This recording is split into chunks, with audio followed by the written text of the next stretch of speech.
अलिफ पार्ट 11। एक बहुत बड़े कैनवस पर एक बुरा हाथ एक आयत लिख रहा था उसी दूधिया रोशनी में। सूरत फातिर की 5वीं आयत, फला तगरन्न कुमुल हयात दुनिया। फ़िज़ा में इस आयत को कोई बेहद खुश अलहानी से पा रहा था। वो बुरा हाथ इस आयत को मुकम्मल कर लेता है तो यकदम वो खूबसूरत और खुश लहन मर्दाना आवाज़ भी बंद हो जाती है जो इस आयत की तिलावत कर रही है। आसमान से पड़ने वाली रोशनी अब इसके नूस के पार सफ़ेद लिबास में मलबूस रक्सा दरवेश की तरह गोल चक्कर काटते हुए रक्स करती एक औरत पर पड़ती है जो एक नुक्ते के बराबर नज़र आ रही है। तेज़ घूमता एक नुक्ता और फिर इस नुक्ते का साइज़ बढ़ता बढ़ता एक औरत के वजूद में ढलता चला जाता है। वो अब इतनी तेज़ रफ्तारी से गोल चक्कर काट रही है कि इस पर नज़र जमाना मुश्किल हो गया है और फिर वो रक्स करता वजूद आग के शोले में तब्दील हो जाता है, यूं जैसे जल उठा हो और फिर यकदम तारीकी छा जाती है। मोमिन अपने बिस्तर से हड़बड़ा कर उठा। कमरा नीम तारीक था और इसका जिस्म पसीने से शराबूर था। नाहमवार सांसों और कांपते हाथों से इसने बेड साइड टेबल ऑन किया।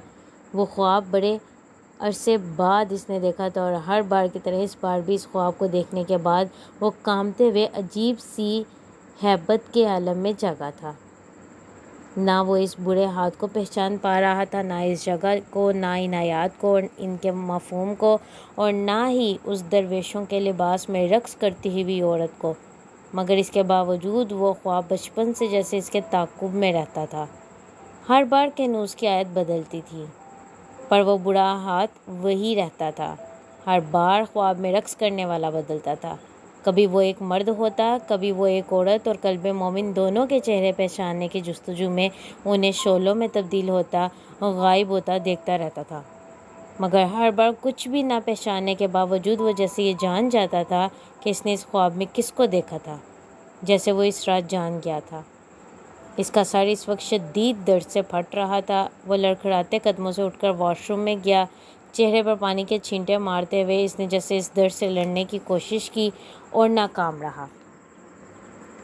वापस कमरे में आकर इसने गिलास में पानी डाला और फिर सरदर्द की 2 गोलियां फूंक लीं।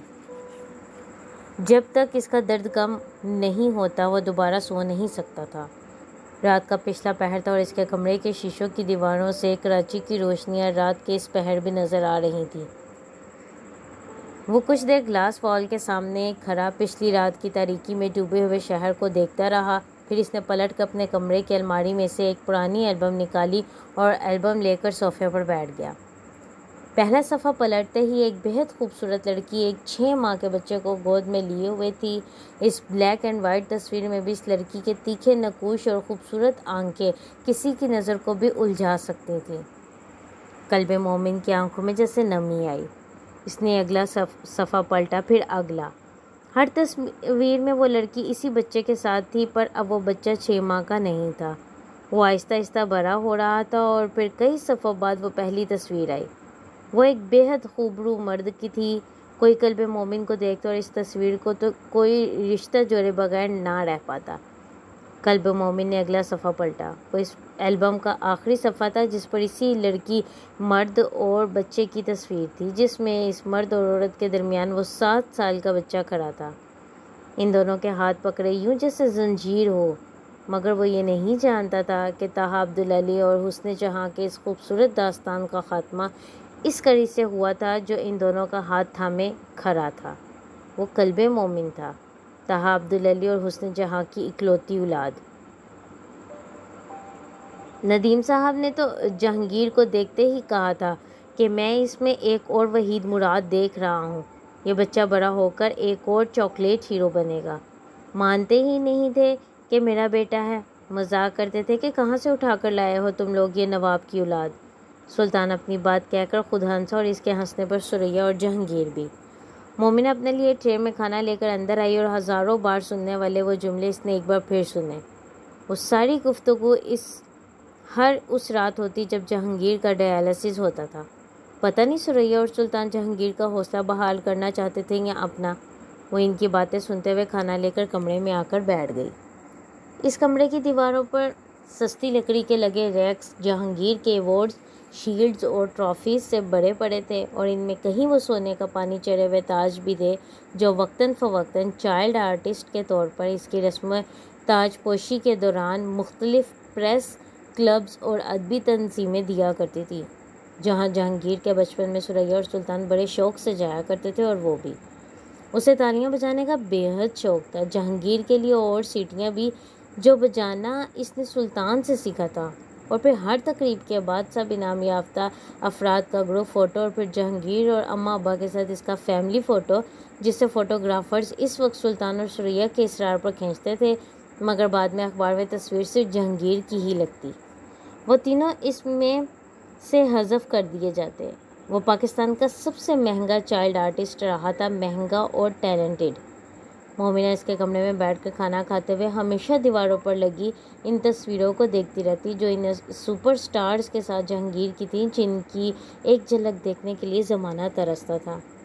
अम्मा, जब मैं ठीक हो जाऊंगा तो फिर एक्टिंग करूंगा, उसने जहांगीर को कहते सुना और वो नवाला लेना भूल गई। हाँ, इंशाल्लाह। वो इस बार तो बेस्ट एक्टर का अवार्ड लेना है मेरे बेटे ने। सुरैया ने जैसे इसके ख्वाब की पींग भराई। जहांगीर और मोमिना की नज़रें मिली, वो मुस्कुरा दी। आपा को तो जिस दिन से फिल्म नहीं मिली मूड ही ऑफ हो गया है इनका, उसने मोमिना को चिढ़ाया था। वो जानती थी वो चाहता था वो कुछ बोले। तुम्हारा और मेरा तो कोई मुकाबला ही नहीं है, देखो इस दीवार पर मेरा एक भी अवार्ड नहीं है, सारे अवार्ड्स सारी शील्ड्स तुम्हारी हैं। मोमिना ने जैसे इस ड्रामे में अपना रोल प्ले करना शुरू किया जो वो सब मिलकर जहांगीर के लिए करते थे। हाँ, ये तो है, लेकिन तुम भी मेरी तरह चाइल्ड आर्टिस्ट बन जाती तो मेरे जितने नहीं, लेकिन कुछ ना कुछ अवार्ड्स तो जीत ही लेती। वो जवाबन इस ड्रामे में अपना रोल अदा करने लगा। अरे इसका बस चले तो ये तो आज भी ना करे अदाकारी, ये कहाँ कदर जानती है एक्टिंग की, आर्टिस्ट की। सुरैया ने मदाखलत की। मोमिना खामोशी से खाना खाती रही। सुल्तान को हुस्न जहाँ याद आ गई। हुस्न जहाँ कदर किया करती थी आर्टिस्टों की। मोमिना ने एकदम खाने की ट्रे उठाई, कमरे से निकल गई। पता नहीं है अब्बा को हर बात पर हुस्न जहाँ क्यों याद आ जाती है, इसने जैसे चिढ़कर सोचा। और अब घंटों इनकी मिसालें देते रहेंगे। कभी कभी मुझे लगता है अब्बा को हुस्न जहाँ से मोहब्बत थी, सिर्फ काम नहीं करते थे इसके साथ। और अम्मा जहांगीर के इश्क में मुब्तला हैं और मैं इन सब के। हम सब दायरों में चल रहे हैं, कोई दायरा किसी दूसरे से मिलता ही नहीं। बरामदे के तख्त पर बैठकर खाना खाते हुए इसने बरामदे की खुली खिड़की से नजर आते जहांगीर, सुरैया और सुल्तान की तेकोन को देखा। वहाँ जैसे इसकी कोई जगह ही नहीं थी, मगर मोमिना सुल्तान को इसकी शिकायत भी नहीं थी। जहांगीर इनके घर का हीरो था और फिल्म इंडस्ट्री सिर्फ हीरो की प्रस्तिश करती है। इसके माँ बाप का ख्वाब था इस फिल्म इंडस्ट्री में एक हीरो इनके ख़ानदान से भी हो। मोमिना सुल्तान के लिए उन्होंने कभी ऐसा ख्वाब नहीं देखा था। उसे ज़रूरत और मजबूरी इस मैदान में ले आई थी जहाँ के कांटे सिर्फ औरतों के पैरों को ज़ख्मी करते हैं। मंजर बदला। आईना मुझसे प्यार करता है, मैं तुमसे और तुम किसी और से। तीनों पागल हैं और तीनों खाली हाथ रहेंगे। कल्ब मोमिन अपने स्टूडियो में रात के इस पहर ऑडिशंस की फुटेज देखने में मसरूफ़ था और स्क्रीन पर इस वक्त मोमिना सुल्तान के इस नामुकम्मल ऑडिशन की फुटेज चल रही थी।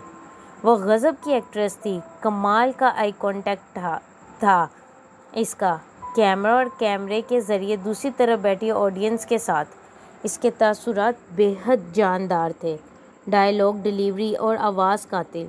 वो ना चाहते हुए भी बार बार इसके ऑडिशन की फुटेज पर आ रहा था। इस ऑडिशन की फुटेज को जैसे इसका गिरता दुपट्टा भी ख़राब नहीं कर पाया था। इसका फुटवर्क बेहतरीन था, वो फ्रेम में थी और फ्रेम में ही रही थी। अदाकार इसके लिए जैसे खाला जी का घर था। आई रिपीट, अदाकारी इसके लिए जैसे खाला जी का घर था। इसके ऑडिशन को देखते हुए कल्ब मोमिन के जहन में इसके साथ होने वाली पूरी मुलाकात घूमी। वो अगर इत्तफाकन इस फुटेज को ना देख लेता तो शायद इस मुलाकात के बाद मोमिना सुल्तान इसे कभी याद तक ना रहती, मगर इस वक्त वो हर 10 मिनट के बाद नई एक्ट्रेसेस के ऑडिशंस देखने के बाद दोबारा इसके ऑडिशन पर आ जाता। इन दर्जनों स्टाइलिश और ख़ूबसूरती और ग्लैमर के म्यार पर हर लिहाज से पूरा उतरने वाली लड़कियों में से उसे कोई एक अदाकारा नज़र नहीं आई थी। फुटेज को आखिरी बार देखकर इसने इसे डिलीट कर दिया। ये काम इसने दाऊद के ज़िम्मे लगाया था, मगर दाऊद शायद दानिस्ता तौर पर इसे यही मवाजना और मुकाबला दिखाना चाहता था जो वो इस वक्त ठंडे दिलो दिमाग के साथ कर रहा था। मगर इसके बावजूद मोमिना के लिए इसके फ़िल्म में कोई गुंजाइश पैदा नहीं हुई थी। फिर से मंजर बदला। गहरी नींद में मोमिना को यूँ लगा जैसे उसकी आंख किसी खटके से खुली थी। उसने गनूदगी के आलम में आंखें खुले कमरे को देखा। कमरे में सुरैया सो रही थी बराबर के बिस्तरे पर। वो अपनी चादर उतारते हुए बिस्तर से उठ खड़ी हुई। उसे जहांगीर के कमरे से कुछ आवाज़ें आई थीं। अपने कमरे से निकलकर इसने सहन में चारपाई पर गहरी नींद सोए सुल्तान को देखा। फिर वो जहांगीर के कमरे में चली आई। वो जागा हुआ अपने बिस्तर पर बैठा था और इसका बिस्तर इसके इवोर्ड्स से भरा हुआ था।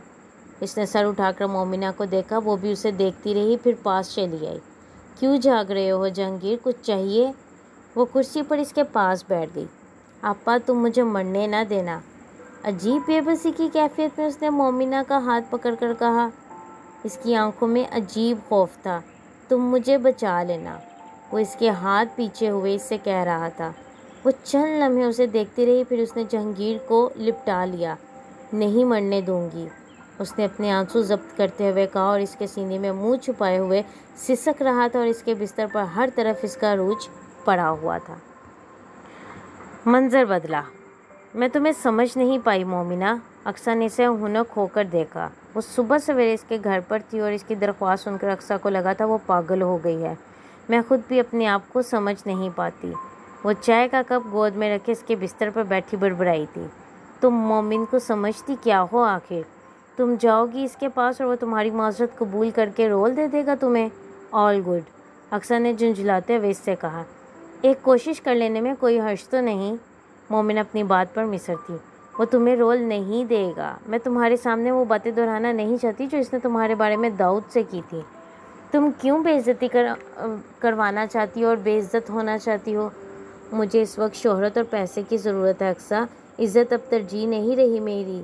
तुम एक दफ़ा दाऊद से कहो मोमिन से मेरी मुलाकात करवा दे, एक बार बस।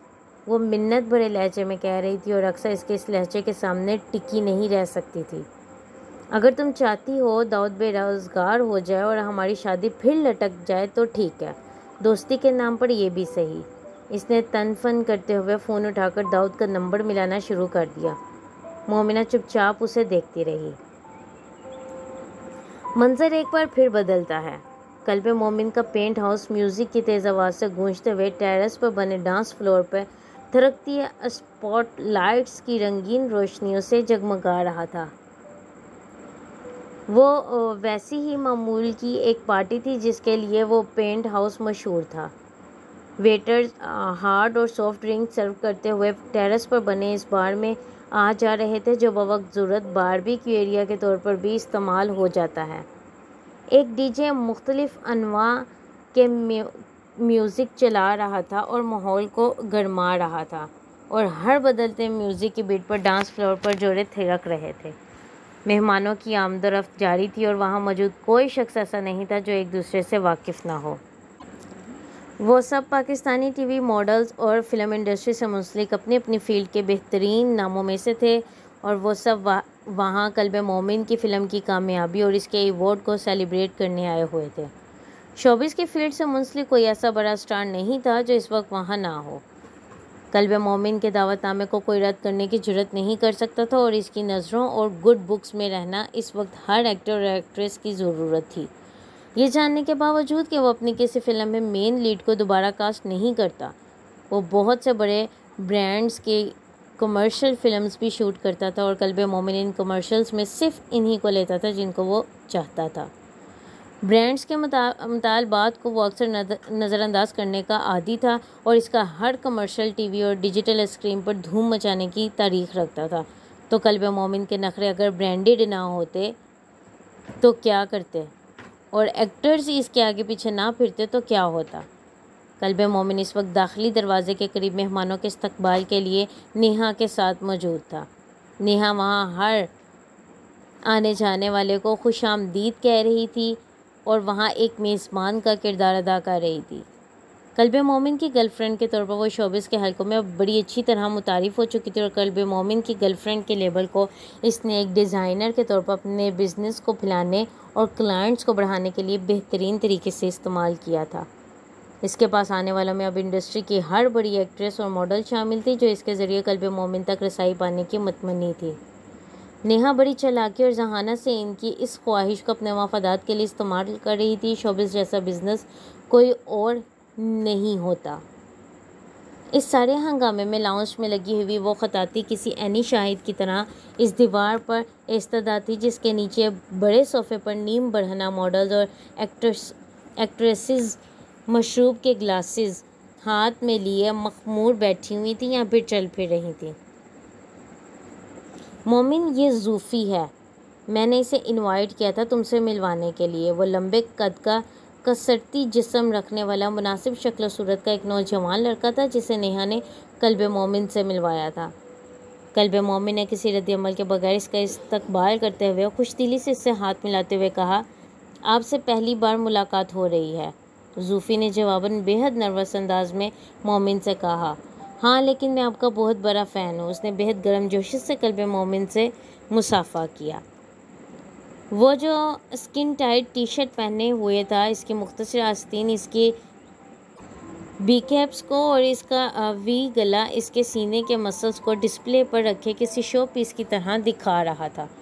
Thank you. मोमिन मुस्कुराया लेकिन इसने ज़ूफ़ी में ज़्यादा दिलचस्पी नहीं ली। वो किसी और की तरफ मतवज्जा होने वाला था जब नेहा ने एक बार फिर इसे ज़ूफ़ी ही की तरफ मतवज्जा किया। ज़ूफ़ी ने अभी अभी मॉडलिंग और एक्टिंग शुरू की है और बहुत बेताब है वो किसी फ़िल्म में काम करने के लिए। मोमिन ने नेहा की बात अब भी ध्यान से नहीं सुनी थी। इसकी तवज्जो अपार्टमेंट में बार बार खुलने वाले दरवाजे पर मबजूल थी जहां से चंद मिनटों के वक्फे से कोई ना कोई मेहमान नमूदार हो रहा था। नेहा और ज़ूफ़ी ने इसके दम तोजी बैक वक्त नोटिस की और एक दूसरे को देखा। फिर नेहा ने जैसे कोशिश ना छोड़ते हुए इससे दोबारा बात का आगाज़ किया था। मैं सोच रही थी मोमिन, अगर तुम अपनी फ़िल्म में एक्सक्यूज़ मी माय डियर। इससे पहले कि वो बात मुकम्मल कर पाती, मोमिन किसी मेहमान को आता देखकर नेहा की बात सुने बगैर इसका बाजू थपकते हुए चला गया। ज़ूफ़ी और नेहा दोनों कुछ नादिम से हुए थे। ज़ूफ़ी ने नेहा से कहा, मैंने कहा था ना इससे पहले बात कर लेना। इसका लहजा शिकायती था। कर लूँगी यार, टेंशन क्यों ले रहे हो? नेहा ने जवाबन इसका कंधा थपका। अभी कुछ देर में दोबारा बात करती हूँ इसे ज़रा मेहमान रिसीव कर लेने दो। वो इसे लिए हुए टेरेस की तरफ गई। दूर एक जर्नलिस्ट के साथ खड़ी शीला ने तीखी नज़रों से नेहा और ज़ूफ़ी को देखा था। वो जब से आई थी इनकी नज़रों का मरकज़ नेहा और मोमिन ही रहे थे। You were like a goodies in the movie. इनके सामने खड़ी डेस्क की फीचर राइटर की तारीफ़ कर रही थी। शैली दोबारा इसकी तरफ मतवज्जा हुई। इसने अपने बालों को थपका और मुस्कुराई मगर इसकी नज़रें अब भी नेहा पर थीं जो ज़ूफ़ी को टेरेस पर छोड़कर वापस मोमिन की तरह बल्कि मोमिन के साथ खड़ी मेहमानों को रिसीव कर रही थी। इसका कुछ चल रहा है क्या? इस जर्नलिस्ट ने शैली की नज़रों का ताक़ुब करते हुए तजस्सुस से पूछा। शैली एकदम गड़बड़ाई और हंसी। नहीं, मोमिन सिंगल है, शैली ने कहा। लेकिन इसका रवैया तो बिल्कुल मेज़बान जैसा है, जर्नलिस्ट ने इसरार किया। गर्लफ्रेंड है यार, और वो तो मोमिन की कई हैं, शैली ने दोबारा कहा। मैंने तो खबर लगाई थी कि मोमिन और तुम डेटिंग कर रहे हो। जर्नलिस्ट ने इस बार शैली को छेड़ा। वो कहका मारकर खुशदिली से हंसी। अच्छा, मैंने नहीं पढ़ी, ऐसा सीन है क्या? जर्नलिस्ट ने कुरेदा। Keep your fingers crossed.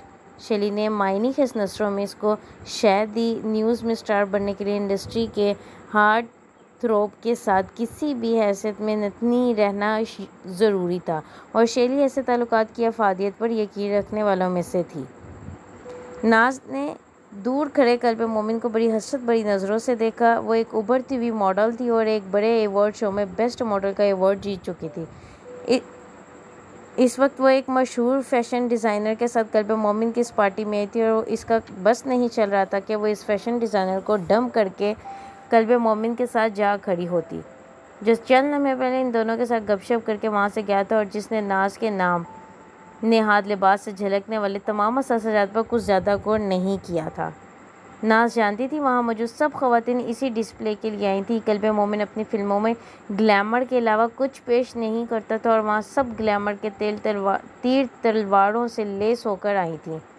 शैली के साथ कोई चक्कर चल रहा है मोमिन का? नाज ने इस फैशन डिज़ाइनर से पूछा जिसकी हमरा ही वो आई थी। शैली, हाँ, वो फैशन डिज़ाइनर इस्तज़ाइया अंदाज में हंसा। शैली मोमिन टॉप नहीं है। आई रिपीट, शैली मोमिन टाइप नहीं है। उसने दूर मोमिन का बाजू पकड़ शैली को देखते हुए नाज को तसल्ली देने के अंदाज में कहा। और वो जो दूसरी लड़की है? नाज ने नेहा को देखते हुए कुरेदा। गर्लफ्रेंड है मोमिन की। अब देखो इसे कब डम करता है। तुम इंडस्ट्री में पहली बार कदम रख रही हो, इसलिए आहिस्ता आहिस्ता सब जान जाओगी। तुम इंटरेस्टेड हो रही हो क्या? इस डिज़ाइनर को यकदम ख्याल आया। सिर्फ फिल्म में? नाज ने गड़बड़ा कर कहा। इसके करियर को यहाँ तक पहुँचाने में इस डिज़ाइनर का बहुत बड़ा हाथ था और नाज को अचानक ख्याल आया कि इसे ये सारी मालूमात इस डिज़ाइनर से नहीं लेनी चाहिए थी। मोमिन में लॉयल्टी नहीं है। इस डिज़ाइनर ने जैसे नाज के इनकार के बावजूद उसे खबरदार किया। डम तो सब ही कर देते हैं यहाँ काम निकालने के बाद, लेकिन मोमिन? डिज़ाइनर ने बेहद मायनेखेज़ अंदाज में जुमला अधूरा छोड़ते हुए एक जिताने वाली मुस्कुराहट के साथ अपने गिलास से सिप लिया।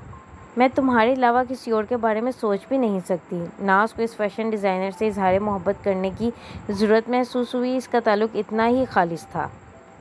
और कल्बे मोमिन के बारे में ऐसे सवालों जवाब करने वाली नाज तनहा नहीं थी। इस पार्टी में वहाँ मौजूद हर लड़की अपने आप को जैसे कल्बे मोमिन की भीड़ चढ़ा देने के लिए तैयार फिर रही थी। ये मोहब्बत नहीं थी, बिजनेस था, शो बिजनेस।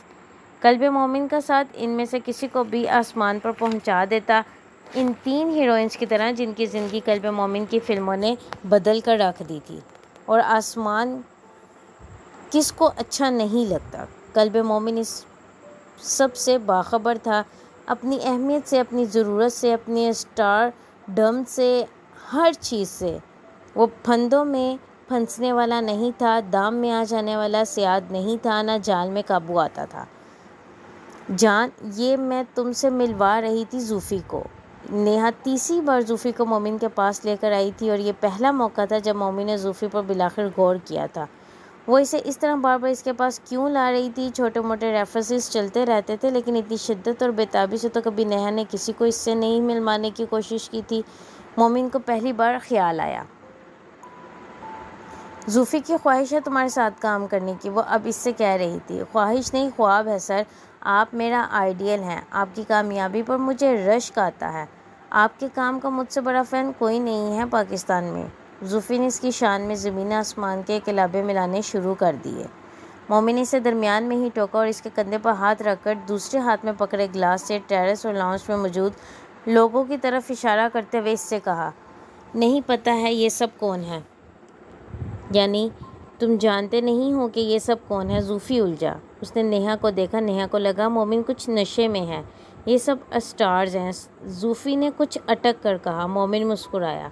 नहीं, ये सब मेरे फैंस और पाकिस्तान में इनसे बढ़कर मेरा मदा कोई नहीं। सब मेरे साथ काम करना चाहते हैं। ये ख्वाब है इन सब का। वो जूफ़ी के जुमले को अधूरा छोड़कर अपनी बात मुकम्मल कर रहा था। जूफ़ी को अजीब सी हिचक महसूस हुई। तो यार दो ना इसे फिल्म में चांस। नेहा ने जैसे सूरत हाल संभाली। कैसा चांस? मोमिन ने जवाबन बेहद सपाट लहजे में इससे पूछा। अपनी फ़िल्म के लिए ऑडिशन करो इसका, तुम खुद मुतासिर हो जाओगे जूफ़ी की स्क्रीन प्रेजेंटेशन से और टैलेंट से भी। नेहा ने मुलायम लहजे में कहा। I don't think so.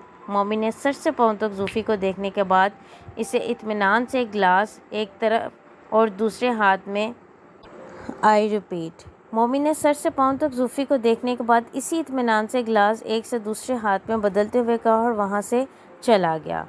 जूफ़ी और नेहा खड़े के खड़े रह गए। जूफ़ी ने बेहद अपसेट होकर शिकायती नज़रों से नेहा को देखा। इसने एक बार फिर से थपकते हुए तसल्ली दी थी। नशे में है अभी, इसलिए इस तरह की बातें कर रहा है। Let him sober up. क्या खूबसूरत शाहकार है आर्ट का। इस डिज़ाइनर ने मोमिन को रोकते हुए इस कैलीग्राफी की तरफ इशारा किया। वो शायद पहली बार मोमिन की किसी पार्टी में आया था और पहली बार इस कैलीग्राफी को देख रहा था। मोमिन इसकी तारीफ़ पर मुस्कुराया। इसने कहा, थैंक यू। सर, आर्टिस्ट कौन है? इस डिज़ाइनर ने मज़ीद पूछा। चंद और लोग भी अब अपने ड्रिंक्स पकड़े इस कैलीग्राफी के सामने आकर खड़े हो गए थे। अब्दुल अली। एक लम्हे के तौक़ुफ़ के बाद मोमिन ने बिलाखिर कहा, अमेजिंग। इस डिज़ाइनर ने मज़ीद सराहा।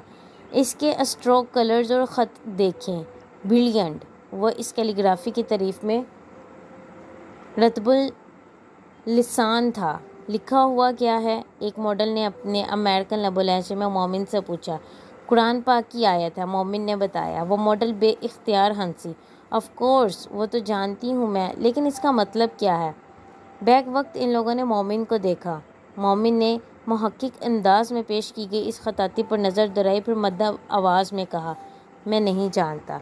वो कहकर पलटा और इससे पहले कि वो वहाँ से हट जाता, इसके सामने इसका मुलाजिम एक मेहमान लेकर आया था और आने वाले मेहमान को देखकर कल्बे मोमिन जामिद हो गया था। मशरूब का गिलास इसके हाथ से छूटते छूटते बचा था।